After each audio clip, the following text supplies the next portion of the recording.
Hello students, welcome back to the Tantrasra physics classes. Today I am doing some PYQs of NEET and IIT. पिछले साल के questions पिछले 5-6 साल के दौरान जो क्वेश्चंस आए हैं नीट में या IIT में वो हम सब सॉल्व करने की कोशिश करेंगे. And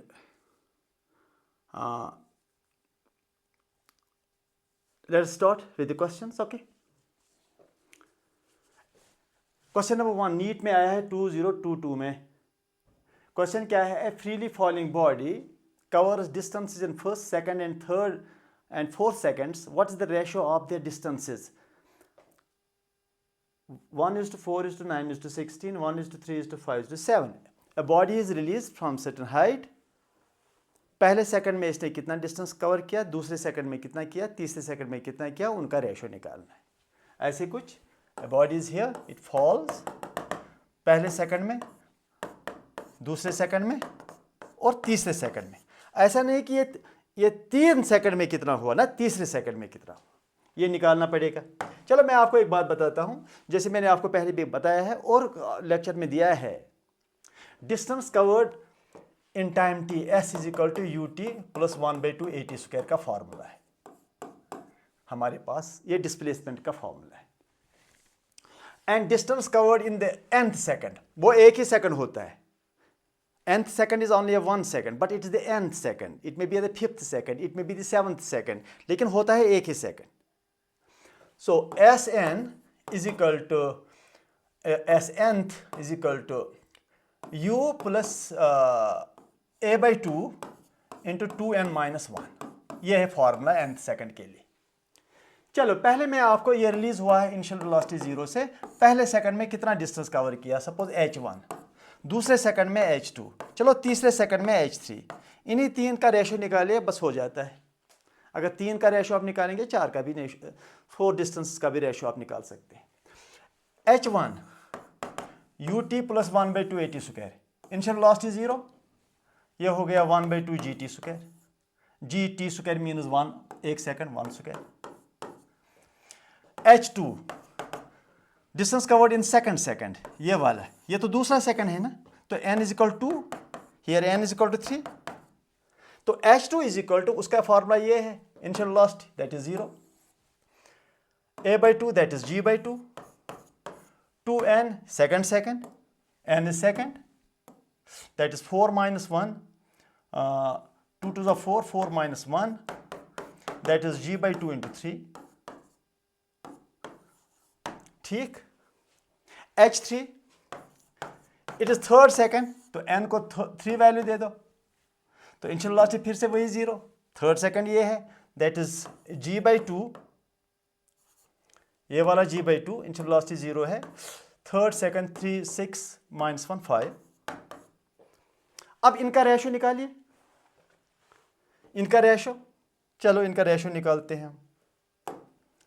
h1 is to h2 is to h3 is equal to 1/2 g1² is to 1/, नहीं देखेंगे, g/2 into 3,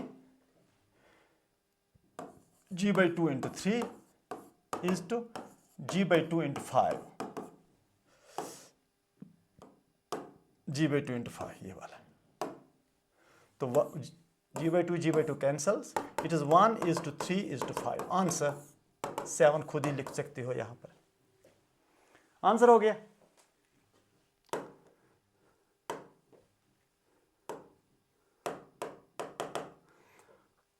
चलिए 1:3:5:7 is the answer. Question number 2 NEET में आया है, 2022 में आया है. Two displacement time graphs make angle 30 degrees and 45 degrees with the time axis. ये टाइम वर्सेस डिस्प्लेसमेंट. एक लाइन ये है graph push and time axis का, पुश एंड टाइम ग्राफ का, और दूसरा ये है. एक 30 डिग्री का एंगल बनाता है, दूसरा 45 का बनाता है. ठीक.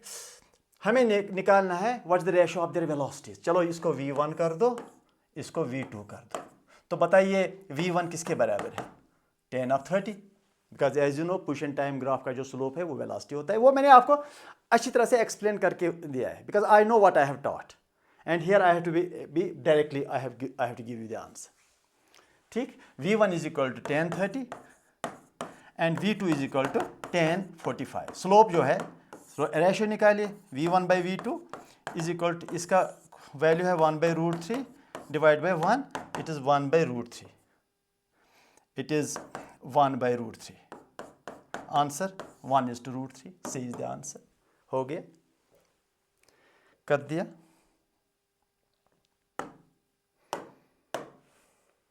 थर्ड क्वेश्चन नीट 2018 में आया है, 2018 में आया है।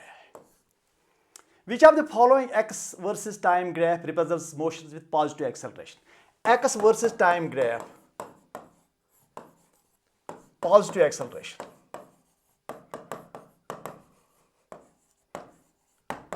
Straight line, constant slope, no. Slope with curve with slope increasing with time, curve with slope decreasing with time, horizontal. Let me see. Acceleration is positive, means speed increases. ठीक, तो graph कुछ ऐसा होना चाहिए। ये टाइम वर्सेस पोजीशन का graph है। अगर ग्राफ ये है तो ये तो हो गया जीरो वेलोसिटी, स्लोप जीरो। अगर ये ग्राफ हुआ तो ये हुआ वेलोसिटी कांस्टेंट, ये हुआ वेलोसिटी जीरो, ये हुआ वेलोसिटी कांस्टेंट, ये हुआ अगेन वेलोसिटी कांस्टेंट, ये हुआ वेलोसिटी कांस्टेंट, ये भी हुआ वेलोसिटी कांस्टेंट। ठीक, अब वेलोसिटी इंक्रीज होने का क्या मतलब है? स्पीड इंक्रीज और वेलोसिटी इंक्रीज कैसे बनाएंगे? उसमें हम दिखाएंगे एक्स वर्सेस टाइम का जो ग्राफ है वो कर्व होना चाहिए, और उस कर्व का जो स्लोप है, एक्स वर्सेस टाइम का जो स्लोप है, that is velocity, that slope should increase, that slope should increase. Why that slope should increase? Because he says velocity increases, speed increases. Velocity increase होने का मतलब है ये है पुश एंड टाइम ग्राफ का जो स्लोप है वो कांस्टेंट नहीं होना चाहिए, वो वेरी करना चाहिए। मतलब हो गया कर्व। तो पुश एंड टाइम ग्राफ का जो स्लोप वो ग्राफ है वो कर्व होना चाहिए, बिकॉज स्लोप इज चेंजिंग, और slope must be increasing. This must be the graph, slope is increasing increasing increasing, this is the answer. तो देखते हैं क्या है answer. Curve with slope decreasing with time, no.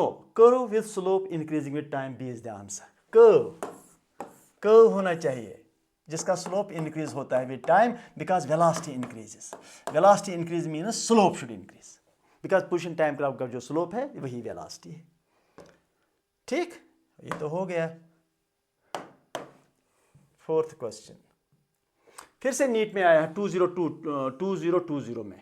A ball is thrown downwards with velocity 20 meters per second from the top of a tower and hits the ground at 80 meters per second. What is the height of the tower? ये tower है, it is the tower. You are throwing an object downwards with 20 meters per second. It hits the ground with velocity 80 meters per second. हमें ये h निकालना है, height tower का, और g आपको पता है डाउनवर्ड्स है। बस क्वेश्चन हमारा यही है। देखता हूं मैं। अगर ये फॉर्मूला इस्तेमाल करें, वी स्क्वायर यूज कर 2as, what is v square, how much is the v square, that is 80 square, how much is the u square, that is 20 square, 2 what is acceleration, g 10 कर दो। अगर आप इसको negative लेंगे फिर आपको h भी नेगेटिव लेना पड़ेगा, तो मैं डाउनवर्ड को पॉजिटिव लेता हूं। Why should you bother? Downward को मैं पॉजिटिव लेता हूं, उस पर g भी पॉजिटिव आएगा, h भी पॉजिटिव आएगा।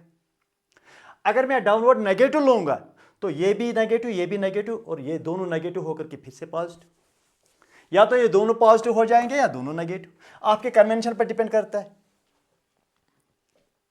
It depends upon your convention whether you take downward positive और upward positive.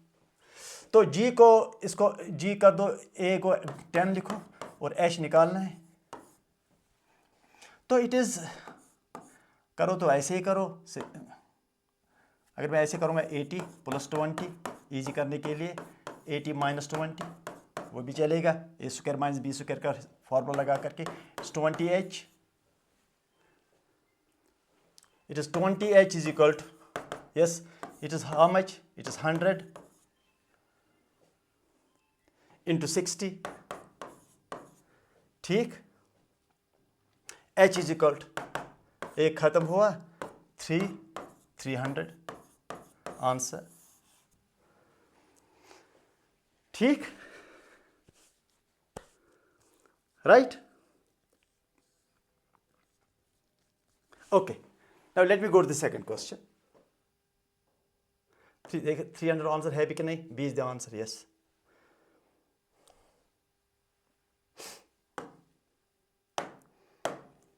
Fifth question. NEET 2019 में आया है.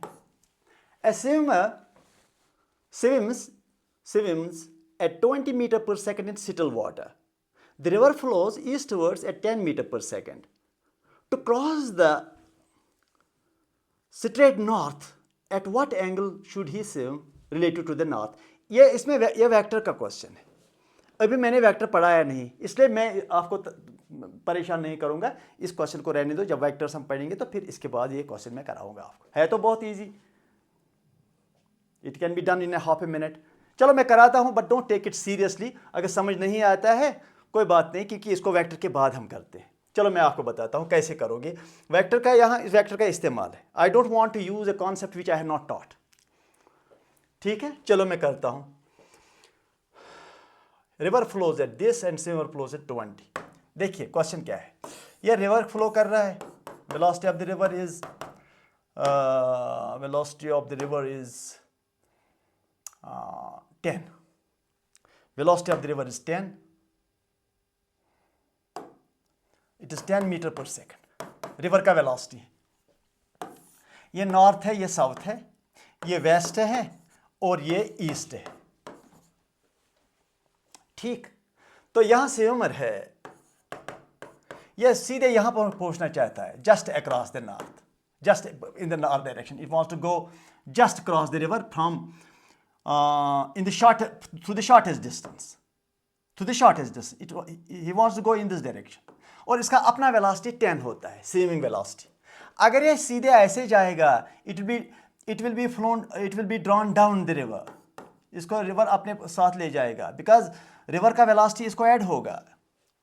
इसलिए इसको पहले ही इधर से जाना पड़ेगा. ये एक टेक्निक है, दूसरा टेक्निक भी है, 3 टेक्निक से किया जा सकता है.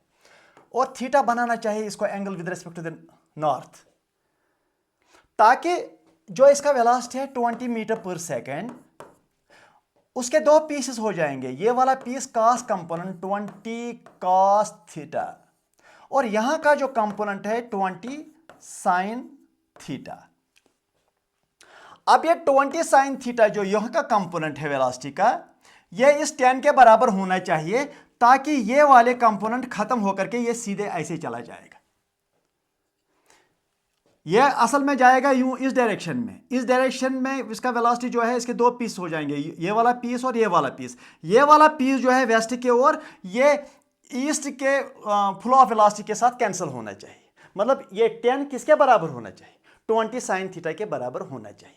तब जाकर ये सीधे क्रॉस करेगा इन द नॉर्थ डायरेक्शन. ये कॉन्सेप्ट है, वो मैं बताऊंगा वेक्टर जब हम पढ़ेंगे.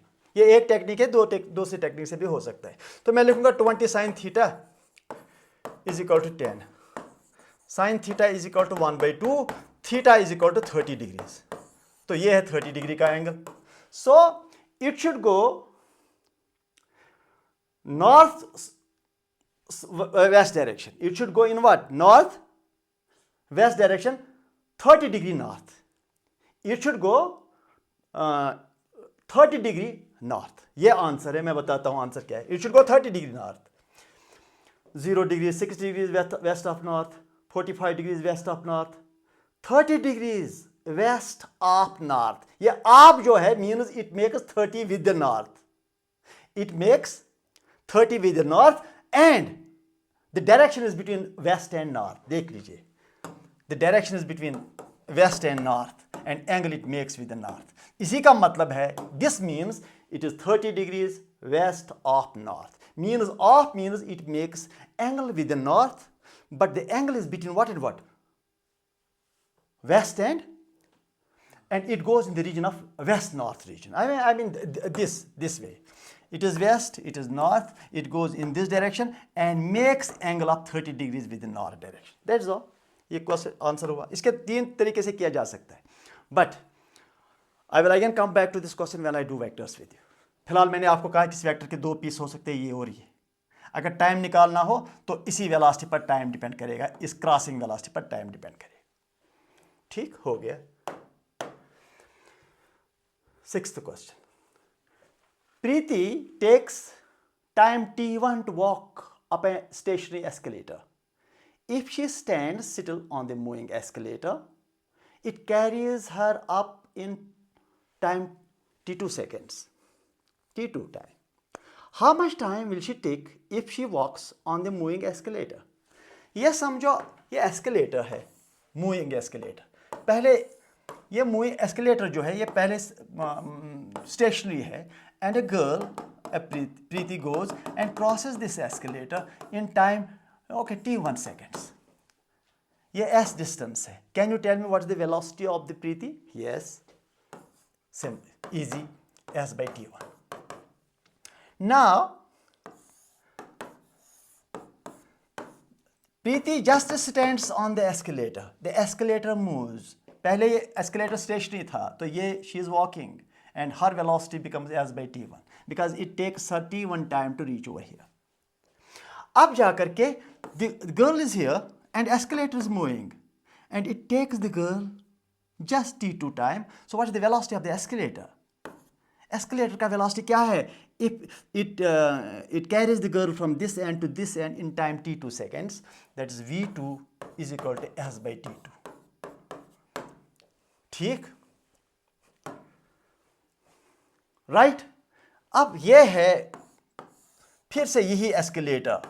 अब एस्केलेटर भी चल रहा है and girl also walking. Girl का वेलोसिटी v1 है, एस्केलेटर का वेलोसिटी v2 है जो हमने साबित किया. अब टाइम कितना लगेगा? अब टाइम लगेगा t, that is s, the same distance, but now both of them are moving. Escalator is also carrying the girl is also moving, obviously less time.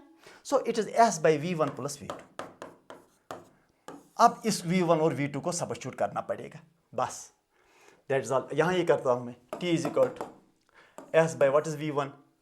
That is s by t1 plus s by t2. s ऊपर, यहाँ s को common निकालिए, 1 by t1 plus 1 by t2. s cancels. आगे जा करके यहाँ t1 t2 LCM ऊपर जाएगा, फिर t1 t2 डिवाइड बाय ये t2 यहाँ पर और ये t1 यहाँ पर. Answer. Product of the time has reduced. Obviously time will be less. Time तो कम ही होगा क्योंकि आप दोनों सपोर्ट कर रहे हैं एक दूसरे को. चलो पहले आंसर देखते हैं. ये वाला t1 t2 divided by t1 plus t2. C is the answer.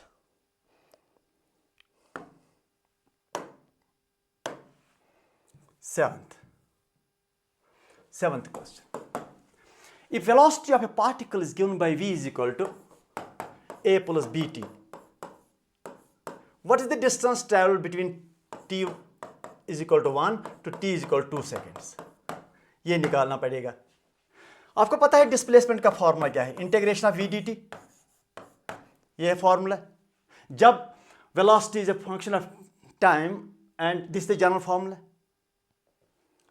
तो that means from 1 to 2 this the formula and here is 1 to 2. Velocity का क्या करें? a plus bt into dt. ऐसे वेलोसिटी का कर दिया, ये वाला लिख लिया.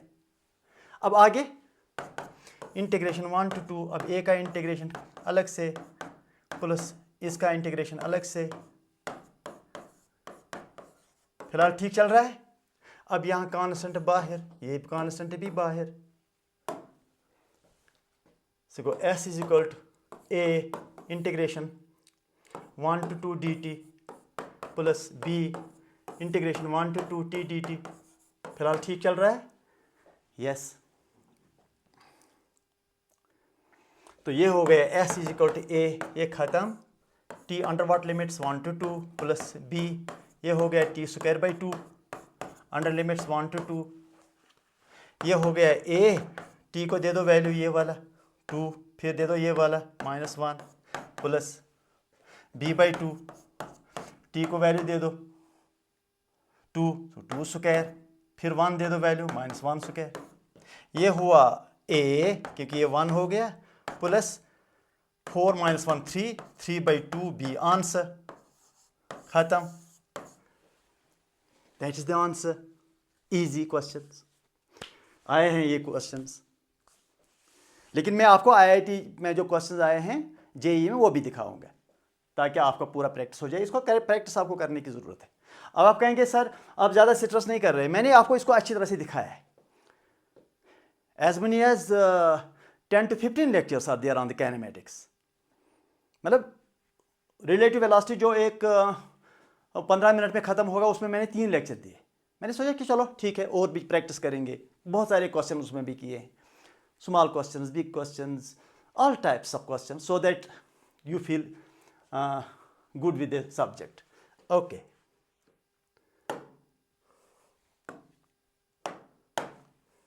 क्वेश्चन नंबर 8 ये आया है नीट में। नीट में ये क्वेश्चन आया है 2016 में। For a particle with Vx beta x -2n, ये वेलोसिटी का इक्वेशन दिया है, हमें एक्सेलरेशन फाइंड करना है, वो भी फंक्शन ऑफ x का पोजीशन फंक्शन वो करना है। We have to find acceleration from this. इस इक्वेशन से हमें एक्सेलरेशन का एक्सप्रेशन फाइंड करना है। That is the question. We have to find the expression for acceleration from the given equation of velocity. Velocity given है और हमें acceleration निकालना होगा। क्या करें? आपको पता है एक्सेलरेशन इज dv/dt, न कि dv/dx, dv/dt। तो क्या करें, देखो मैं समझाता हूँ। v जो है that is beta x raised to power -2n है कि नहीं? तो अब dv/dt किसके बराबर लिखें? dt। ठीक है, बीटा तो ऐसे करो इसका डिफरेंशिएशन, -2n नीचे, x raised to power -2n -1 जो करते हैं। लेकिन आगे जाकर यहाँ तो t है नहीं, यहाँ पर x है, इसलिए इस x का भी डिफरेंशिएट करना पड़ेगा dx/dt। बस दैट्स ऑल। यहाँ x का डिफरेंशिएट करना ही पड़ेगा आपको। अगर यहाँ t होता तो t का डिफरेंशिएशन 1 होता है विद रिस्पेक्ट टू t, लेकिन यहाँ x है तो x का डिफरेंशिएशन आगे लिखना पड़ेगा। So it is dv/dt is equal to -2n beta x raised to power -2n -1। यह तो वेलोसिटी है dx/dt, वो तो दिया हुआ है वेलोसिटी। यहाँ से dx/dt इज वेलोसिटी, वेलोसिटी का इक्वेशन ये है। सो वेलोसिटी का इक्वेशन है beta x raised to power -2n। तो ये हो गया acceleration is equal to -2n, ऐसे ही बीटा बीटा हो गया beta square x raised to power, add करो ये powers, that is more -4n -1। Answer हो गया -2n beta square x raised to power -4n -1। That is the answer. Answer देख सकते हैं, -2n beta square x raised to power -4n -1। ठीक हो गया। चलो 9th क्वेश्चन नीट 2023 में आया है। नीट 2023 में आया है question. A ball is thrown upwards with velocity at 4 meters per second from the bridge and strikes the water surface 4 seconds later. What is the bridge height? G is equal to, okay, that is good.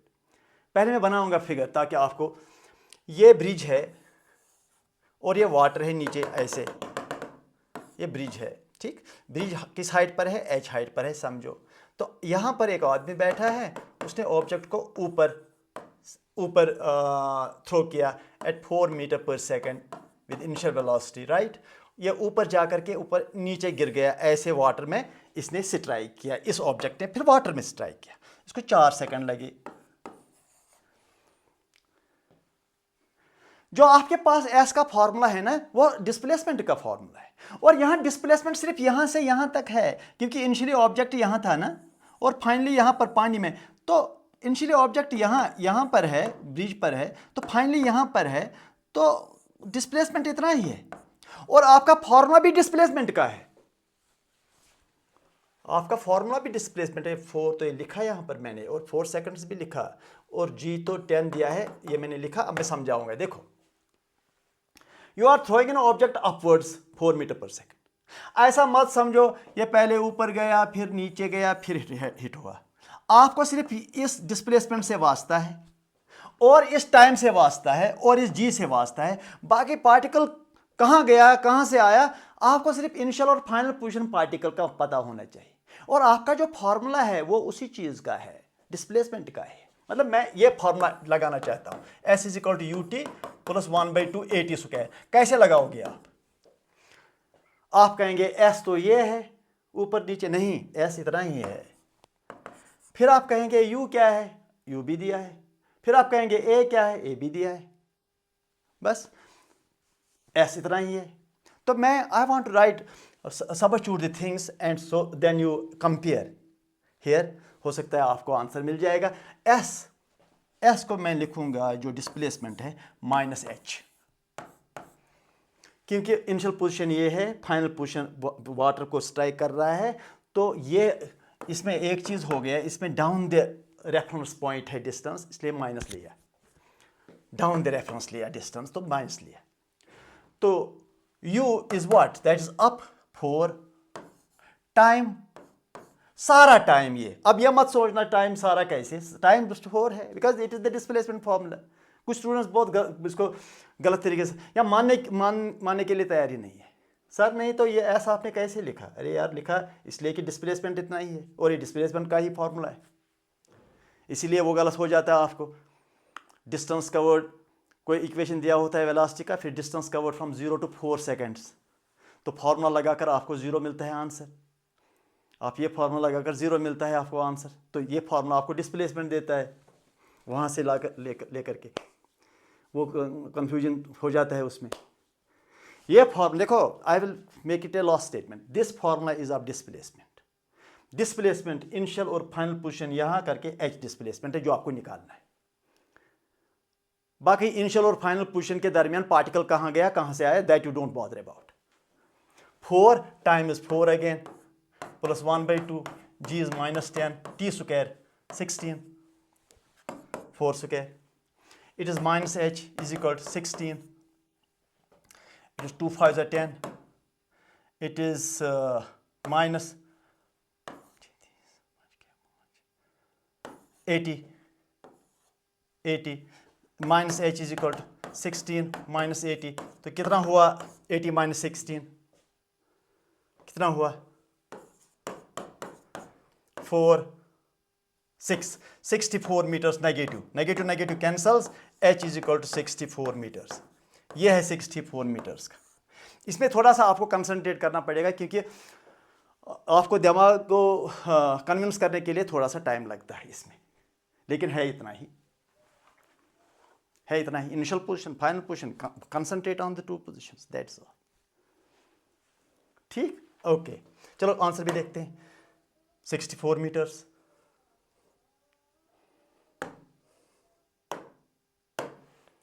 Tenth question NEET में आया है, लेकिन velocity time graph particle choose the correct constant A versus time. इसने graph नहीं reproduce किए यहाँ पर, that is the problem.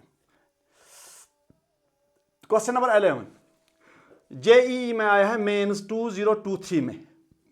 Easy question है, लेकिन इसको कल करते हैं। जेईई मेंस के क्वेश्चन जो भी है वो कल करेंगे। Let you do these 10 questions, थोड़ा सा आपका भी इम्प्रूवमेंट हो जाएगा।